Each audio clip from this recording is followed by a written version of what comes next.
Welcome, everyone, to our panel discussion on the topic of ventilation and resuscitation. We have a number of panelists joining us who are eminently well qualified to speak on this topic that I'm going to introduce you to now. Joining us from Memphis, Tennessee is Dr. Joe Holley. Dr. Holley, welcome, and could you tell us a little bit about your background? Well, thank you, Mick. Glad to be here. I'm Joe Holley. I'm an EMS physician in the Memphis area, as well as the EMS medical director for the state of Tennessee, and a longtime researcher in the cardiac arrest field. Great. Thank you very much for being here, Dr. Holley. Also joining us is John Todaro from Central Florida. John. Hi, I'm John Todaro. I'm the director of a consultant firm called Eagle Emergency Education Consultants. I've been a paramedic for 45 years, and I specialize in EMS education and simulation. Wonderful. Thank you for being here, John. Joining us from the San Francisco Bay Area is Justin Schorr. Justin, go ahead and tell us a little bit about your background. Hello, everyone. Again, my name is Justin Schorr. I've been in EMS for 26 years now, the last 10 of those as an EMS supervisor for a large urban department, and have had the opportunity to work also in QI and following our CARES data for our agency. Excellent. Thank you for being here, Justin. And also joining us is Dr. Ian Drennan. Ian, a little bit about your background. Yes, thanks, Mick. Really happy to be here with everybody. So my name's Ian Drennan. I'm an advanced care paramedic just north of Toronto, and a resuscitation scientist and an assistant professor at the Department of Medicine at the University of Toronto. Awesome. Thank you so much for being here. And Tom Bouthillet, a little bit about your background. Hi, Mick. Glad to be with you. Tom Bouthillet, Battalion Chief of EMS for Hilton Head Island Fire Rescue and resuscitation enthusiast. Wonderful. Thanks for being here, Tom. And also joining us is Michael Wagner, representing the supplier side of this whole formula. Michael, could you tell us a little bit about your role at Zoll and your background? Absolutely. Thank you for having me, Mick. My name is Michael Wagner. I am part of the military and government team for Zoll Medical Corporation, specializing in ventilation, sales, and training. My background is adult critical care specialty, respiratory therapist. Did most of my ground pounding in the Air Force for years, specializing in adult critical care as well as critical care air transport. Excellent. Well, thank you so much for being here. And thank you to Zoll for being one of our sponsors for this event. So I'm going to start off with a really basic question. And I'm going to kind of go around the room and ask each of you to respond to this. And I'm going to start with you, Justin. With your agency and the agencies you interact with, how do they do their ventilation? Do they use a BVM, a mechanical ventilator, spontaneous ventilation as a result of chest compressions? Just exactly how does your group go about addressing this challenge? We're strictly a 911 provider, so we don't have any automated vents on our transport vehicles. We are using bag valve masks. However, in the last few years, we've been transitioning to using the smaller bags, and I hope that's something that some of the experts can talk about today. Just trying to prevent this overventilation, this hyperoxygenation that we've seen in the last few years. It's been mentioned in a number of panels that what we thought we were doing a great job with 5 years ago, it turns out with the feedback from some of these devices, we're not. So we're really monitoring the amount of tidal volume that we're introducing to the patients. And luckily, using a mechanical CPR device that we use, it can also give us the indication of exactly when those breaths should be given. Okay. And how about up in Toronto, Ian? How in the Toronto area, York, paramedic service, et cetera, how do they generally approach this issue? Yeah, we're kind of the same, Mick. Speaking, specifically about our land ambulances, we are we don't have any mechanical ventilators. We are manual bag valve mask or advanced airways, which would be eye gels or endotracheal tubes. And that's kind of really left up to the different providers to make that decision. There's not a whole lot of guidance on what to do, except, that the initial stages should be done using the BVM, and then whether or not and when you want to move to an advanced airway is kind of left up to you. But everything done up here is also done using manual ventilations. Okay. And how about on Hilton Head Island, Tom? Do you guys use mechanical ventilation, BVM, and do you have any aspect of passive ventilation just from the chest compression component that you incorporate into your resuscitation scenarios? Great question, Mick. We think of compression-only CPR as something that exists for our bystanders during telecommunicator CPR. So that 5-6 minutes belongs to them. And when we get on scene, we perform high-performance CPR the Seattle way, and we do that at 30 and 2. So our primary resuscitation strategy is expertly performed BLS with an OPA and a BVM. And we train on instrumented mannequins to avoid the problem that Justin brought up about overventilation. So we set the parameters to 300 to 400 milliliters. We do the pinky up ventilation at the very end of the bag. I have no objection to using a child bag. We don't do that because we train so frequently. But then if we're having a problem, if that's insufficient for some reason, then our staff is allowed to use a supraglottic airway or intubate with a video laryngoscope, but it is not required. If everything's going beautifully with BLS, we stick with BLS. Very good. And how about in Central Florida, John? Most of the 911 agencies are using bag valve masks and ET tubes and some of the supraglottic airways. The interfacility and the critical care units have ventilators, but as I said, the 911 units, BVM, good BLS, good airway control is always the first step. Okay. And in Memphis, Dr. Holley, I know you do things a little bit differently in some regards, given the research bent that your agency has often taken to resuscitation. What's the approach generally in Memphis area? So I'll just say ditto. We literally do exactly as you've heard from the other guests on the panel today. We do use a pediatric BVM in an effort to keep down the tidal volumes and the pressure changes to keep them as low as we can. We do not use ventilators routinely, and we do use supraglottic airways if the tracheal intubation is at all challenging or difficult. Okay. And Michael, speaking from the perspective of the supplier, do you find that many customers are using mechanical ventilation during cardiac arrest? I think it's unique to each individual area. Obviously, with the military, sometimes we are in very weird locations where you know not only are you limited on supply, you're limited on people. So in my background in the military, we intubate and put people on a vent for many reasons.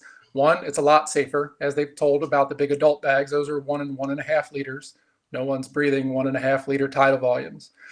So putting them on a vent with safe settings, not only is it safer for the patient, but it's a force multiplier because now I'm not bagging. My hands are free. I can put in an IV. I can grab bags. I can move this patient.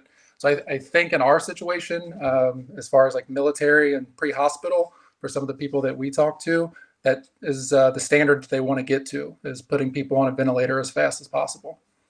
Okay, and let me come back to you, Dr. Drennan. From a clinical perspective, are there any objections to using mechanical ventilation during the acute phase of resuscitation, not the post-ROSC period, but while we're actually doing chest compressions? Are there any problems with using a mechanical ventilator that you're aware of? Yeah, you know what?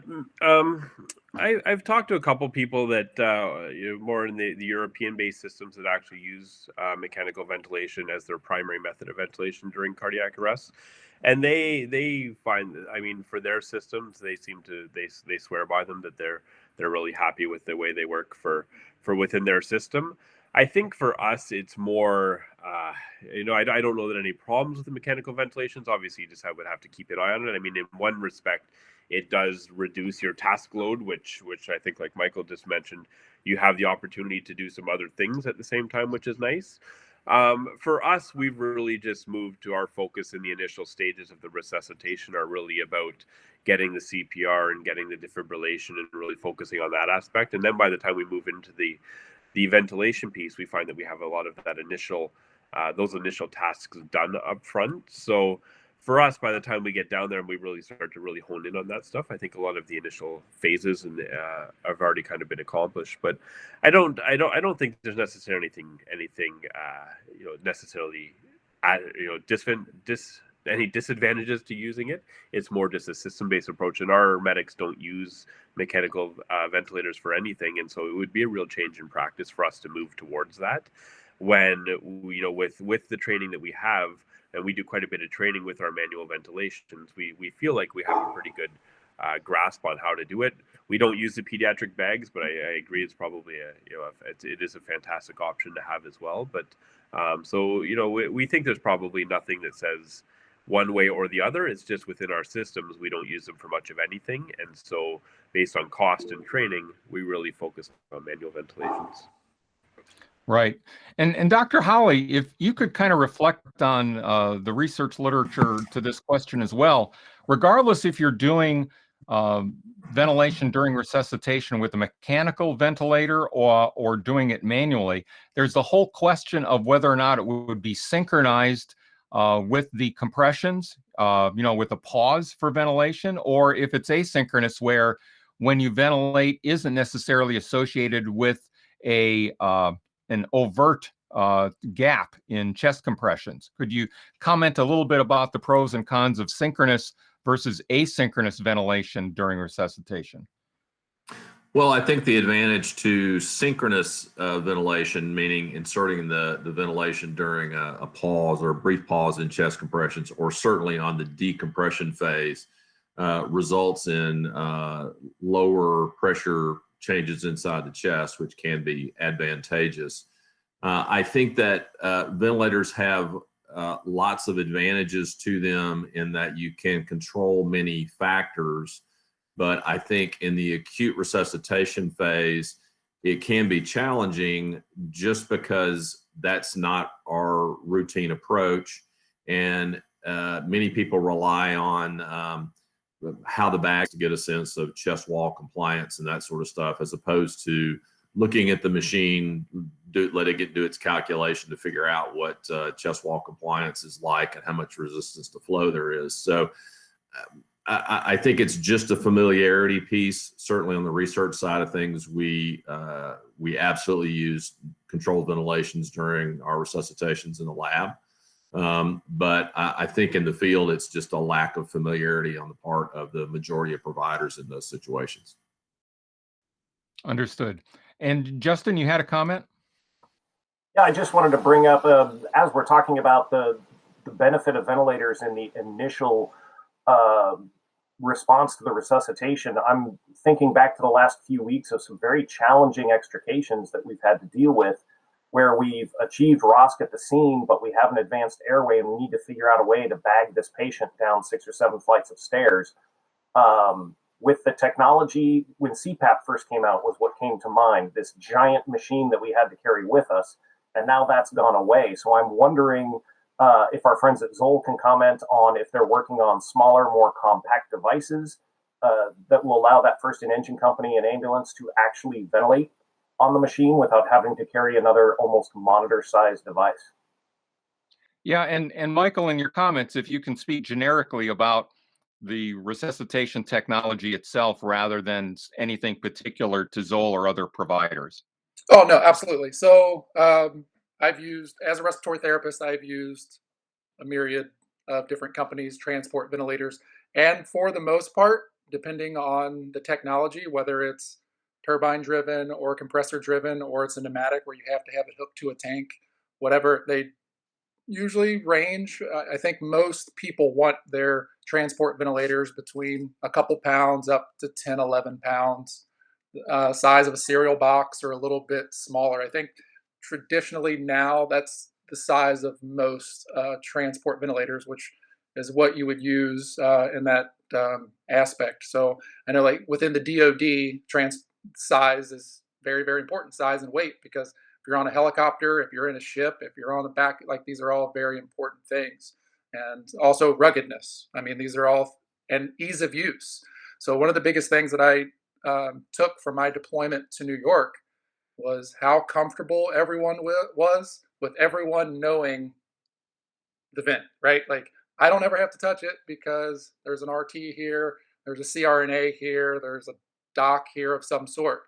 But I think what we learned with these augmented teams over the past year plus is that we have to get uncomfortable and we have to learn for that very reason. I'm in flight of stairs, I can't bag, or this person's underneath something and I can hook them to a vent that is outside until we can get them out or whatever.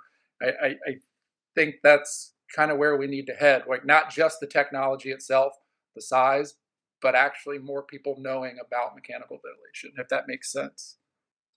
No, it does. And again, reflecting on your experience in respiratory therapy, are most transport ventilators able to get settings that would be appropriate to use during resuscitation?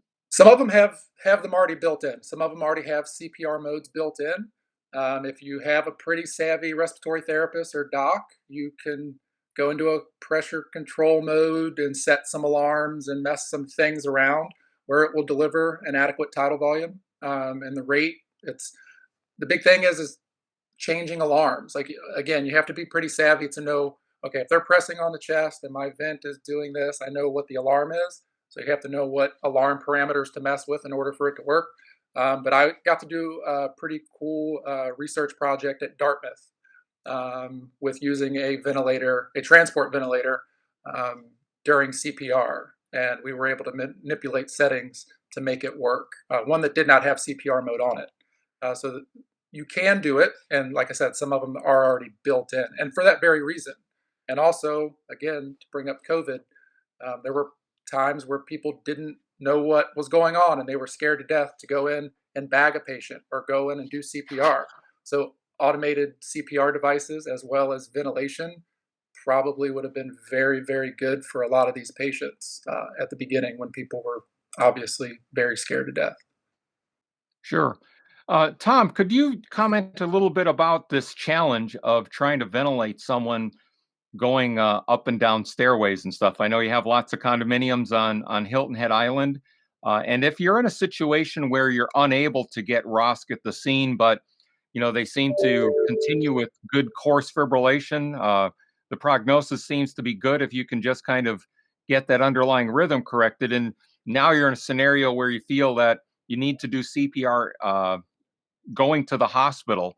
Obviously, that isn't something we routinely like to do, but in certain circumstances, it's appropriate. How have you typically dealt with that problem of ventilation in those kinds of constrained environments? Well, in the first place, we send enough people to the scene. So what we call our ERF, or our effective response force for a cardiac arrest on Hilton Head Island, comes out to 7 to 11 people, which includes a battalion chief. So we have sufficient personnel on scene to handle whatever logistical challenges there may be. By the time we're loading up a patient that's still in VFib, we're usually at about the 40-minute mark. We've given amiodarone, we've changed our pad vector, and we've tried to determine whether or not this is recurrent versus like true shock resistant VF. So that doesn't happen very often. Usually we're successful in getting our patients out of VF by the 40-minute mark, but if it's a youngish patient with a good story in bystander CPR, a persistently good end tidal CO2, and a shockable rhythm on the monitor, I think it is at that point you need to start thinking about moving toward the hospital. Some might say, well, only if there's PCI or ECMO waiting for the patient at the hospital. But the truth of the matter is, in the era of high performance CPR, we could be on scene for hours before the end tidal CO2 drops below 11. So for us, it makes sense around the 40-minute mark, especially if we're in a public place. And so I guess we just have a log jam in the stairwell and someone reaches over and is squeezing the bag, to be perfectly honest. That's what we do in EMS. We make it work. And but it helps to have sufficient manpower on scene, definitely. Okay, well, I'm going to switch gears a little bit and not talk about the ventilator specifically, but a parameter associated with it. And that's use of any sort of pressure limiters or pressure measuring devices to kind of help control that overpressurization during ventilation. Dr. Holley, could you comment a little bit about what the hazards are with that overpressurization and any technologies or instruments that might be applicable to kind of mitigate that issue, or at least know what you're doing? Well, we've certainly touched on that a bit already. Yeah, the biggest issue is this overventilation idea where you create increasing levels of positive pressure inside the chest, which are extremely detrimental to flow during cardiac arrest states. And actually, if you look at some of the data out there related to the use of the BVM, you quickly appreciate that without either some sort of real-time feedback or technological assistance, we in general are not good at being very consistent with the use of the BVM, meaning our pressures vary a lot, the amount of tidal volume we deliver changes a lot, and things like provider experience, whether you're a nurse, a respiratory therapist, a doc, a medic, the size of your hand, whether you do one-handed or two-handed ventilations, don't really seem to be very predictive of being able to deliver pressures and flows within a relatively narrow set of parameters that are physiologically the best. So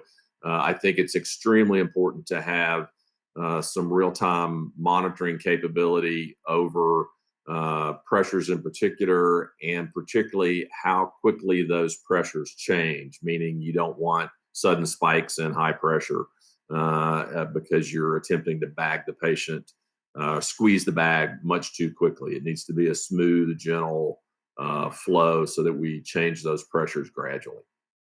Have any of you had experience using manometers out in the field to provide some sort of feedback on your pressurization of the airway? We've played with those some, mostly as a demonstration project. I think more showing the guys how much those parameters change. So really more toward education than actual operations, just because the manometers are challenging to utilize in the field. And so we used them really more for educational. Yeah. And how about pop-off valves to limit pressure? Has anybody had an experience using those? Yeah, we've been using those for quite a while on our adult bags. They're built in from the manufacturer that provides them.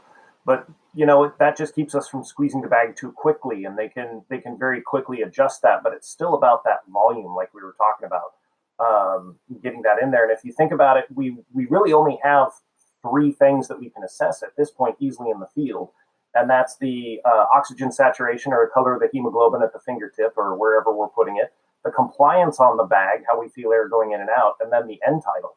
And none of those really, or the end tidal CO2, I should add, none of those really give us an idea as to whether or not the tidal volume that we're giving is appropriate. We're getting good gas exchange, we can monitor that, but it's still that risk of barotrauma that's a big concern for us.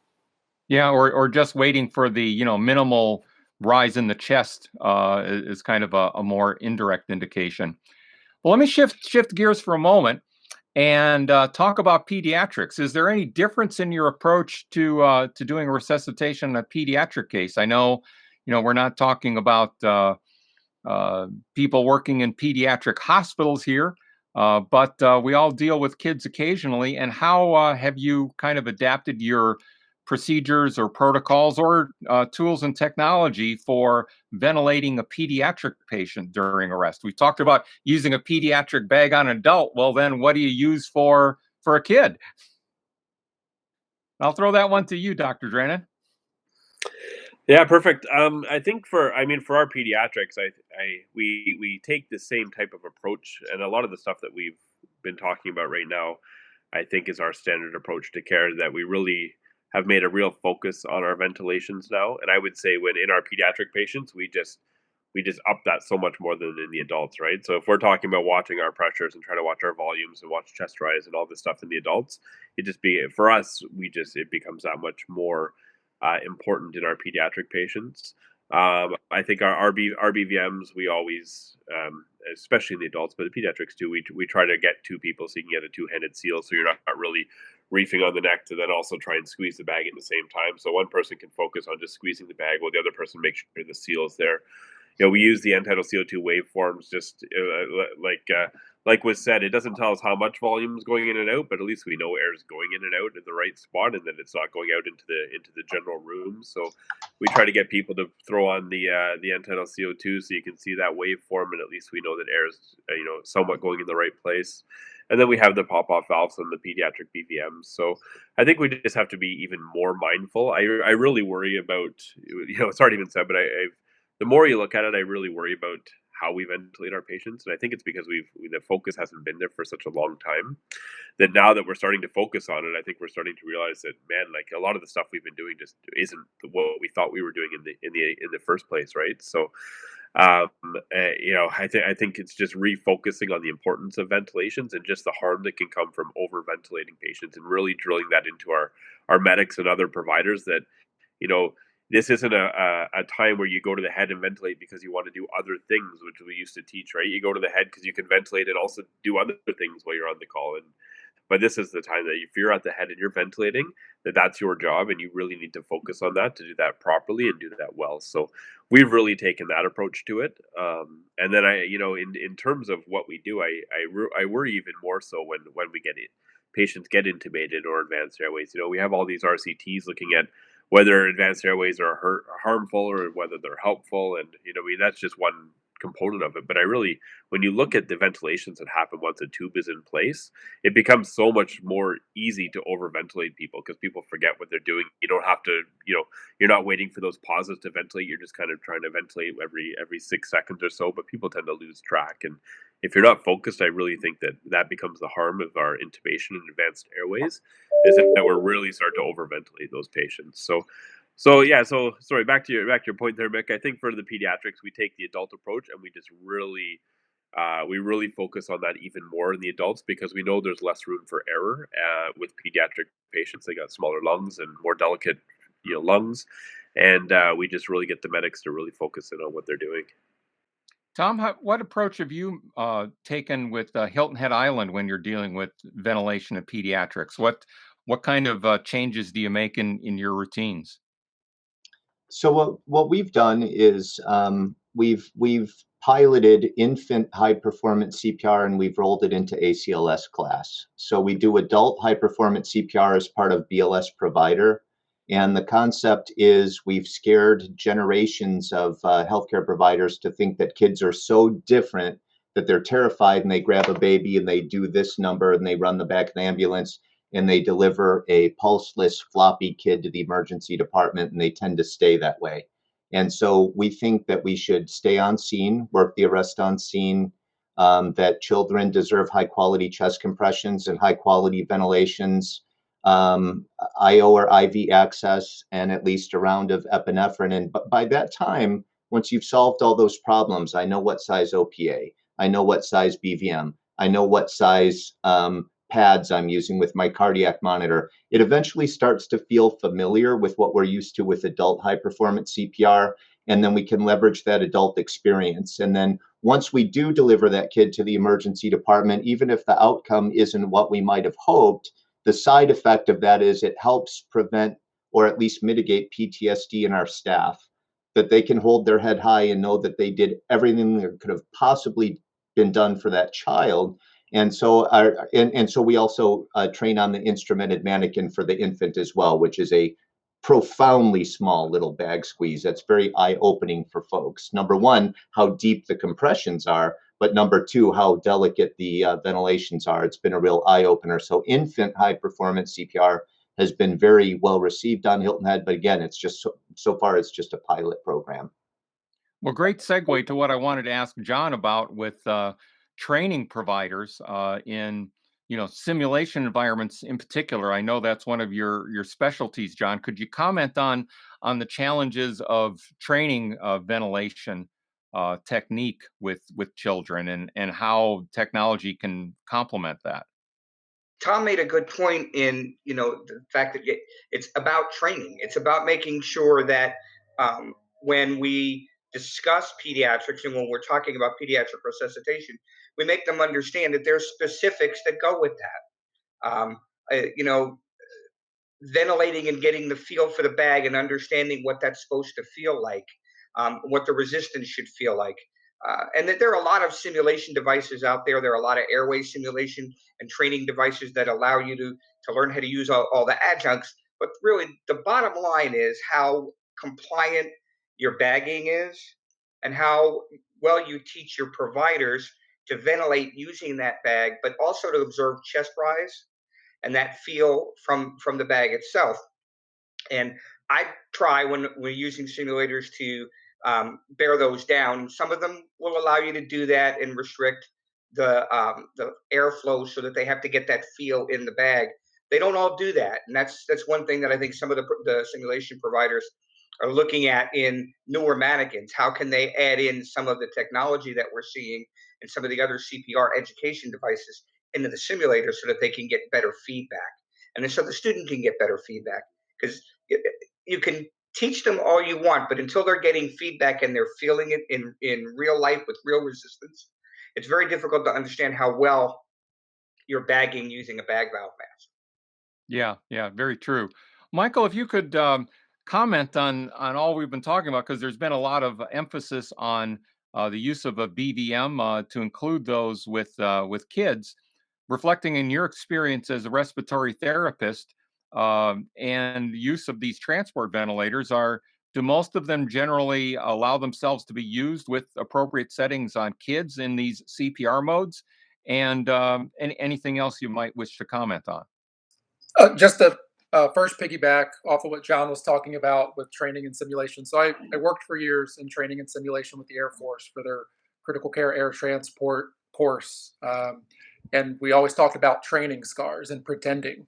Like until you actually feel that bag doing what it's supposed to do, so like you can do it like I have a test lung right here.